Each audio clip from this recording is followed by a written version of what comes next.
Can the existence of the soul be proven after all? Today's topic is very interesting. It came from a friend who told me about it. A professor who raised this topic in the classroom, telling the students that it was from a philosophy class, that science and philosophy have already made it possible to prove the existence of the soul. He said it was possible. A professor who just blurted out in the middle of class and said, "No, guys, look, the soul exists. That's already proven. That's already been proven." So my friend Mark brought up this topic to me, and we talked a lot about it. Now I bring it to you. Let's go. Is it possible that the essence of the soul is already proven? Does that make sense? I found a topic like this extremely interesting, and I decided to prepare this video. And let's give an answer to this problem based on a very classic philosopher, which is Kant, Immanuel Kant, using his book, Critique of Pure Reason. Before we answer whether science proves the existence of the soul or not, if philosophy can or cannot prove the existence of the soul, I will make a suggestion here for you to do the same as my friend Mark, and give a suggestion and have your video here on the channel. Just leave your comment here, your suggestion, or on my Instagram, and subscribe. But enough talk. Let's go, and let's get to the topic, because this really interests me. Look, this idea of this assumption that the soul exists, it's very old in the history of philosophy, to be honest, from the writings there of the Presocratics, for example. There was already this structure of a metaphysical assumption, of a metaphysical world, of the division of the human being into body and soul, and this will find leather, especially in Plato, who will create a theory of the existence of the soul, based on the presupposition that the intellectual soul, of that it exists, that it is necessary. This vision of Plato will go through the whole Middle Ages, for example, has a great influence in Christianity, which will understand man as a mixture of body and soul, and will also displace Descartes. For example, in modern philosophy, the idea of body and soul in Descartes is also there. But okay, let's stop there with the idea of the soul. Later in the video, I'll show you how this idea of the soul has transformed today. Hold on until the end of the video, and I'll tell you how it is. We understand this idea of the soul today, but let's first dance. Okay, I'll speak more clearly and directly about what I mean here. After all, to prove the existence of something, we need to know how we arrive at existence. So, for Kant, every time we talk about the existence of something, we can only speak of existence through the senses. I can talk, for example, about a Stephen King book, The Shining. It's a wonderful book because I'm seeing it, I'm touching it, I'm smelling it. That's proof. It's like proving ice cream, you know? How do you prove? You take a scoop and you lick it, or you put it on a spoon and go for it. That's how you prove it. There's no way I can imagine an idea of ice cream and start creating attributes for that and say, "Oh, I proved it? Want to see? I'll tell you here if you've never tried caramel ice cream. I love that flavor. But let's suppose you've never tried it. I'll tell you here, look, caramel ice cream is made by heating sugar until it melts. It has a taste that is quite interesting, between melted sugar with hints of vanilla and butter, reaching a golden or brown color. So it's a sweet taste, but at the same time, it can have buttery and salty touches depending on the recipe." Got it? You can say you understood my description, right? So you're going to tell me then that caramel ice cream, made by heating sugar until it melts, has a taste that is quite interesting, between melted sugar with hints of vanilla and butter, reaching a golden or brown color, and a sweet taste, but at the same time can have buttery touches. You can make that description, but have you tasted it? Obviously not. Obviously not, because proving presupposes experience, and that's what Kant is talking about in the book, Critique of Pure Reason.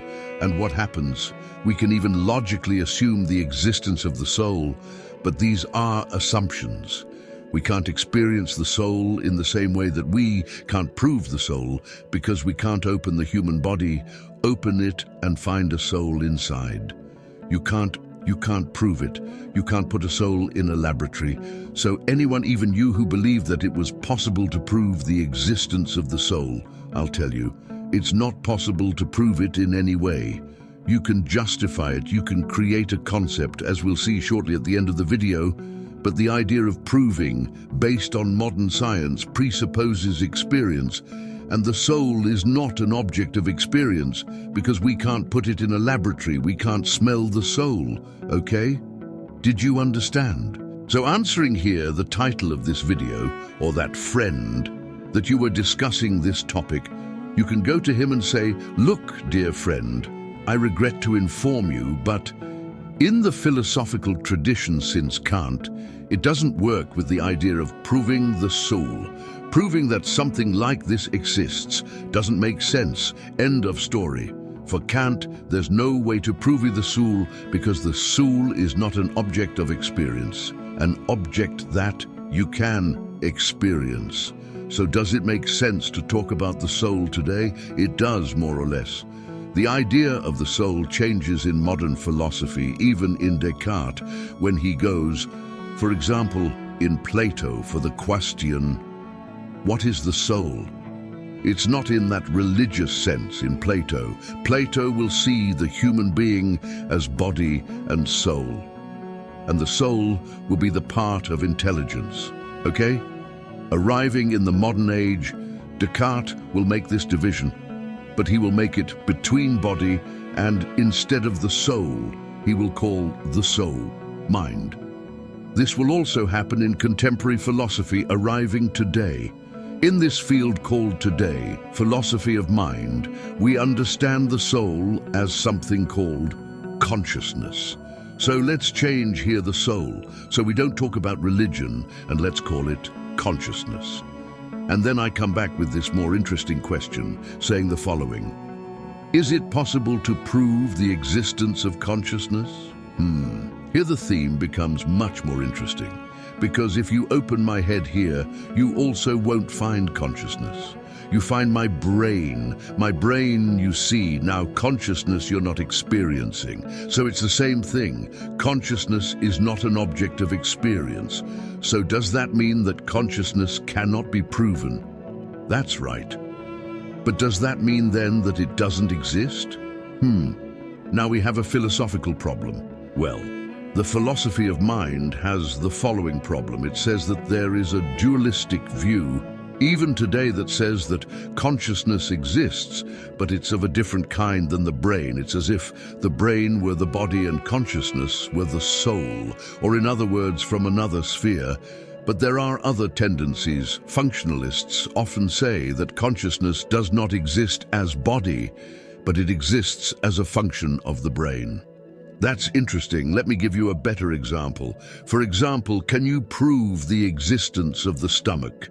It's obvious. You open my body, you'll have a stomach, but you can't prove the existence of digestion, because digestion is a function of the stomach.